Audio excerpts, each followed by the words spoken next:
అందరు బాగున్నారండి?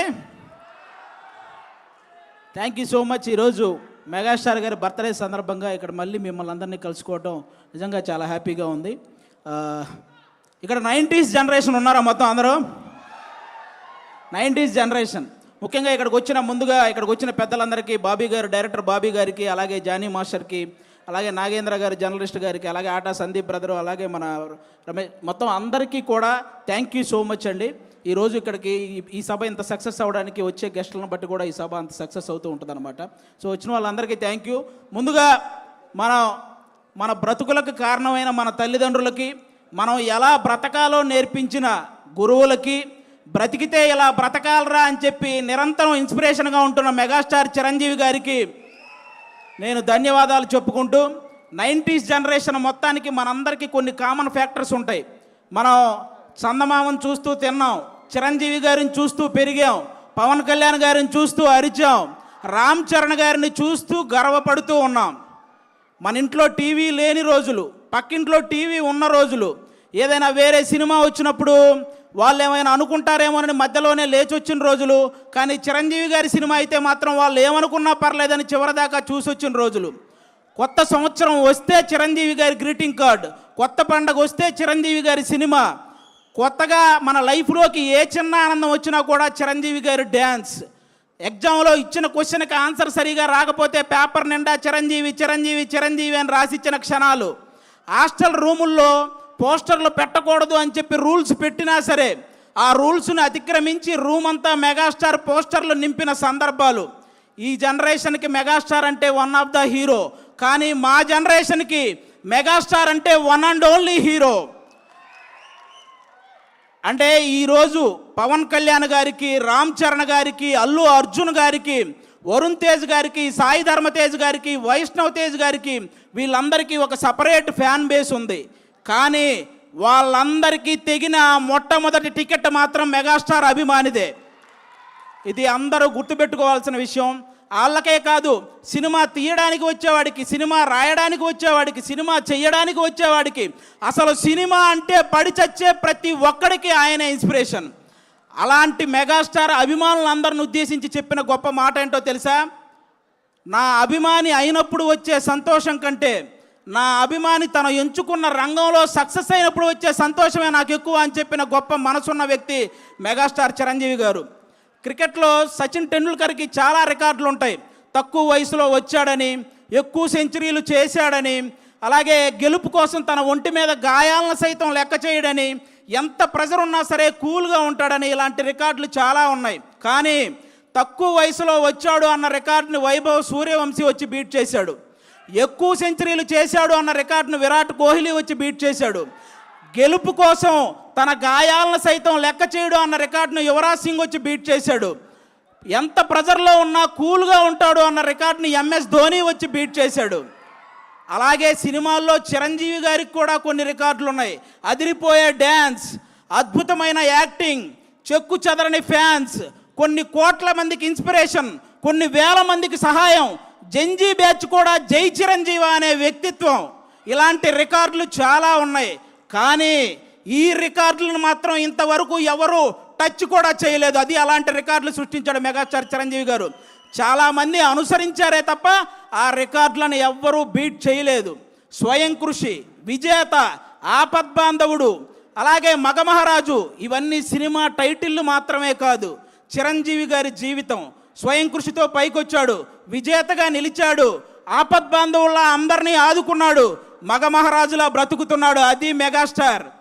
మన అన్ని లాంగ్వేజ్ల్లో, తెలుగు, తమిళ్, మలయాళం, హిందీ, కన్నడ, అన్ని లాంగ్వేజ్ల్లో మా హీరో ఇన్ని కోట్లు కొట్టాడంటే, మా హీరో ఇన్ని కోట్లు కొట్టాడనే గొడవలు అప్పటికి ఇప్పటికీ ఎప్పటికీ ఉంటాయి. కానీ మా హీరో ఇన్ని కోట్లు కొట్టాడు, ఇన్ని కోట్లు కొట్టాడని గొడవలు మాట్లాడుకునే స్థాయి నుంచి మా హీరో ఇన్ని కోట్లు పంచిపెట్టాడని విలువలు మాట్లాడుకునే స్థాయిని తీసుకొచ్చింది మొట్టమొదట మెగాస్టార్ చిరంజీవి గారు. చెన్నైలో ఆయన అవకాశాల కోసం తిరుగుతున్న రోజుల్లో ఆయన్ని అద్దంలో మొహం చూసుకోమన్నారు. ఈరోజు అద్దంలో మొహం చూసుకుంటున్న ప్రతి ఒక్కడూ నేను చిరంజీవి గారిలా స్టైల్గా ఉన్నానా, చిరంజీవి గారిలా అందంగా ఉన్నానా అనుకునే స్థాయికి ఆయన ఎదిగాడు. That is megastar. మెగాస్టార్ గారి గురించి నేను చెప్పడం కాదు, గొప్ప గొప్ప వ్యక్తులు ఎంతోమంది ఆయన గురించి చెప్పారు. అన్ని లాంగ్వేజుల్లో 40,000కు పైగా సాంగ్స్ పాడిన నంబర్ 1 పొజిషన్లో ఉన్న ఎస్పి బాలసుబ్రహ్మణ్యం గారు ఆయన గురించి చెప్పిన మాట ఏంటో తెలుసా? నేను పాడిన పాటకి అద్భుతమైన గ్రేస్ని యాడ్ చేసే ఏకైక స్టార్ మెగాస్టార్ అని. ఈరోజు పాటల రచయితలందరికీ గురువుగా ఉన్నటువంటి వేటూరి సుందరరామూర్తి గారు చెప్పిన మాట ఏంటో తెలుసా? నేను రాసిన పాటకి న్యాయం చేసే ఏకైక స్టార్ మెగాస్టార్ అని. రజనీకాంత్ గారికి, కమల్ హాసన్ గారికి ఒక గుర్తింపునిచ్చి గుర్తుండిపోయే సినిమాలను ఇచ్చిన కె బాలచంద్ర గారు చెప్పిన మాట ఏంటో తెలుసా? Rajinikanth plus Kamal Haasan is equal to megastar. ఇది మీరందరూ గుర్తుపెట్టుకోవాలి. అంతేకాదు సినిమా ప్రపంచానికే పెద్ద అయినటువంటి అమితాబ్ బచ్చన్ గారు చెప్పిన మాట ఏంటో తెలుసా?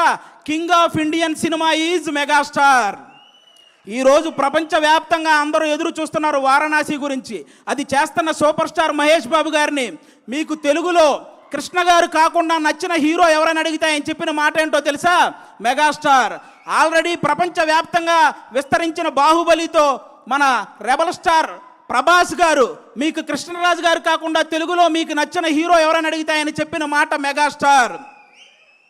అంతెందుకు, పవన్ కళ్యాణ్ గారు కొండగట్టు ఆంజనేయ స్వామి పాదాలు తాకి వెళ్ళి గెలిచి డిప్యూటీ సీఎం అయి తిరిగి వచ్చి ఇంకొకరి పాదాలు తాకారు, ఆయనే మెగాస్టార్. ఇలా తోపులందరూ కలిసి డిసైడ్ చేసిన తోపే మెగాస్టార్. కాబట్టి ఆయన స్థాయిని ఎవ్వరూ తగ్గించలేరు, ఎవరి వల్ల కాదు. ఇక హెల్పింగ్ నేచర్ విషయానికి వస్తే, కరోనా టైంలో కరోనా క్రైసిస్ చారిటీ అనే ఒక కార్యక్రమాన్ని ముందుకు తీసుకొచ్చి సినిమా కార్మికులందరికీ నిత్యావసర వస్తువులు అందేలా చేయడంలో కానీ, అపోలో నుంచి కరోనా మెడిసిన్ అందేలా చేయడంలో కానీ, ఫ్రీ వ్యాక్సిన్ అందేలా చేయడంలో కానీ, ఈ హెల్పింగ్ నేచర్ ఇప్పటిది కాదు. మనం ఏదైనా ఒక స్థాయికి వచ్చినప్పుడు మన తోటి స్నేహితులను మర్చిపోకూడదని ఆ రోజు తన తోటి స్నేహితులైనటువంటి తోటి ఆర్టిస్టులైనటువంటి సుధాకర్ గారిని, హరిప్రసాద్ గారికి, నారాయణరావు గారికి వాళ్ళ ముగ్గురిని ప్రొడ్యూసర్లు చేసి ఎముడుకు మొగుడు అనే ఒక సినిమా చేసి పెట్టాడు వాళ్ళ కోసం, స్నేహితుల కోసం. అప్పటి నుంచే ఉంది హెల్పింగ్ నేచర్, ఇప్పుడు కాదు. హెల్పింగ్ నేచర్ అంటే రీసెంట్గా గబ్బర్ సింగ్ సినిమాలో ఒక ఆర్టిస్ట్కి దురదృష్టవశాత్తు బ్రెయిన్ స్ట్రోక్ వస్తే ఫస్ట్ నాగబాబు గారు వాళ్ళకు 2 లక్షలు పంపించారు. చిరంజీవి గారు ఇంటికి పిలిచి చెక్ ఇచ్చారు. పవన్ కళ్యాణ్ గారు వాళ్ళని బాగా చూసుకోండి, మొత్తం నేను చూసుకుంటానని కాల్ చేసి హాస్పిటల్కి చెప్పారు. ఇలాంటి వ్యక్తుల గురించి, మా నాన్నగారికి సర్జరీ అయ్యి హాస్పిటల్లో ఉంటే మా చుట్టాలు కూడా ఒకరోజే వచ్చి వెళ్ళారు, కానీ నాగబాబు గారు మా నాన్నగారు హాస్పిటల్లో ఉన్న ప్రతిరోజు వచ్చి వెళ్ళారు. అలాంటి వ్యక్తుల గురించి, వ్యక్తిత్వాల గురించి ఎంత చెప్పినా తక్కువే. దానం చేయటంలో చిరంజీవి గారిది కర్ణుడు మనస్తత్వం అయితే సురేఖమ్మ గారిది డొక్కా సీతమ్మ గారి మనస్తత్వం. ఆవిడ చేత్తో ఎంతమందికి పెట్టిందో, ఆవిడ చెప్పి ఎంతమందికి సహాయం చేసేలా చేసిందో. మెగా ఫ్యామిలీలా ఆదుకోవటంలో కానీ, మెగా ఫ్యామిలీని అందుకోవటంలో కానీ ఎవరి వల్ల కానే కాదు. ఇంకా అంతేకాదు, చిన్న చిన్న సినిమాలని, ఎన్ని సినిమాలు, కమిటీ కుర్రోళ్ళని, కోర్ట్ అని, అలాగే బలగం అని, ఇలాంటి సినిమాలు హిట్ అయిన ప్రతిసారి వాళ్ళందరినీ టీముని ఇంటికి పిలిపించి వాళ్ళని సన్మానించి, నెక్స్ట్ రాబోయే తరాలు మనం హిట్ కొడితే చిరంజీవి గారు ఇంటికి పిలిచేంత హిట్ కొట్టాలరా అని వాళ్ళందరికీ ఒక బూస్టప్ ఇచ్చిన స్టార్ మెగాస్టార్. మొన్నొచ్చిన చెన్నై లవ్ స్టోరీ సినిమా వరకు ఎన్ని సినిమాల కోసం ఆయన నిలబడ్డాడు, ఎన్ని సినిమాలను ఆయన నిలబెట్టాడు. అంతేకాదు, అర్జున్ సురవరం అనే ఒక మూవీ రిలీజ్కి ఇబ్బంది పడుతుంటే, రిలీజ్ పోస్ట్పోన్ అవుతూ వస్తుంటే, ఆ సినిమాకి మళ్ళీ ఎవరైనా వస్తారా అన్న సంక్షోభంలో ఉంటే ఆ రోజు ఆ సినిమాకి, ఆ హీరోకి వెళ్ళి నిలబడిన వ్యక్తి మెగాస్టార్ చిరంజీవి గారు. అది ఎంత బూస్ట్ ఇచ్చారో మీ అందరికీ తెలుసు. ఆ విధంగా ఈరోజు మనం సడన్గా రోడ్డు మీద వెళ్తున్నప్పుడు ఒక వర్షం వస్తే ఏదైనా చెట్టు కిందకి వెళ్తాం, బాగా ఎండ తగిలిన ఒక చెట్టు కిందకి వెళ్తాం. అలాగే ఈ ఇండస్ట్రీలో సడన్గా ఎవరికి ఏ కష్టం వచ్చినా జూబ్లీ హిల్స్లో ఉన్న ఒక చెట్టు కిందకి వెళ్తారో ఆ చెట్టు పేరే చిరంజీవి. కాబట్టి చిరంజీవి గారు హెల్ప్ చేయని పర్సన్ లేడు. చిరంజీవి గారి మనస్తత్వం అంత గొప్ప మనస్తత్వం అనమాట. అలాంటి చిరంజీవి గారి గురించి నేను చెప్తున్నాను, తెలుగు సాంప్రదాయాలని గౌరవించే ప్రతి ఒక్కరికి శ్రీరాముడు ఎలాగైతే ఆదర్శమో, తెలుగు సినిమాలని గౌరవించే ప్రతి ఒక్కరికి చిరంజీవి గారు కూడా అంతే ఆదర్శం. దేశాన్ని పరిపాలించే దేవుళ్ళు లాంటి మోడీ గారే చిరంజీవి గారి చెయ్యి ఒకటి, మన పవన్ కళ్యాణ్ గారి చెయ్యి ఒకటి పైకెత్తి సినిమాల్లో ఈయన నెంబర్ 1, రాజకీయాల్లో ఈయన నెంబర్ 1, నిజాయితీలో ఇద్దరు నెంబర్ 1 అని చెప్పకనే చెప్పారు ఇండైరెక్ట్గా. ఇక ఇలాంటి వాళ్ళు ఎవరు ఏం మాట్లాడుకున్నా పెద్ద మనకు పోయేదేం లేదు. నాకు బాధ కలిగించే విషయం ఏంటంటే, రీసెంట్గా ఒక 1 మంత్ నుంచి చిరంజీవి గారిని తొక్కేశాడు అనే ఒక రాంగ్ కంటెంట్ని ఇన్స్టాగ్రామ్ నుంచి అదంతా పోస్ట్ చేస్తున్నారు. ఇది నాకు ఇప్పుడు నేను చెప్తున్నా, అవును చిరంజీవి గారు తొక్కేశారు. ఏంటో తెలుసా, ఇండస్ట్రీలో, తెలుగు సినిమా ఇండస్ట్రీలో నంబర్ 1 అనేది కంటిన్యూ అవ్వటం ఎవరి వల్ల కాదు అని అహంతో మాట్లాడుకుంటారే, వాళ్ళ అహాన్ని తొక్కేశాడు. 30 సంవత్సరాలు కంటిన్యూగా నంబర్ 1గా ఉన్నాడు. పెద్ద పెద్ద సినిమాలు, పెద్ద పెద్ద కలెక్షన్లు బాలీవుడ్లోనే ఉంటాయి, అది టాలీవుడ్లో సాధ్యం కాదని ఊహల్లో బ్రతికారు చూసావా, ఆ ఊహల్ని తొక్కేశాడు. తెలుగు సినిమాకి అలాంటి కలెక్షన్లు రప్పించి చూపించాడు. అలాగే డ్యాన్స్ అంటే నడవటం, హీరోయిన్ చుట్టూ తిరగటం అని అన్ని లాంగ్వేజ్ వాళ్ళు ఒక భ్రమల్లో బతుకుతుంటే ఆ భ్రమల్ని తొక్కేశాడు. డ్యాన్స్ అంటే ఏంటో చూపించాడు, ఇండియన్ సినిమాని ఏలాడు.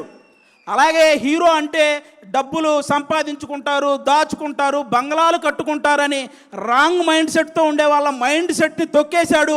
సహాయ కార్యక్రమాలు చేపట్టాడు, కొన్ని వేల మందికి సహాయం చేశాడు. చాలామంది తండ్రి సక్సెస్ అయితే కొడుకు సక్సెస్ అవ్వడం జరగదు, అది ఎక్కడో రేరుగా జరుగుతుంటాయి అనుకున్న వాళ్ళ ఆలోచనల్ని తొక్కేశాడు. ఈరోజు కొడుకుని తండ్రిని మించిన వాడిగా తయారు చేశాడు. ఇలా ఎవరైతే నెగిటివ్ మైండ్ సెట్తో ఉంటారో వాళ్ళ అహాన్ని, వాళ్ళ భ్రమల్ని అవన్నీ తొక్కుకుంటూ అగ్ర శిఖరంలో కూర్చుని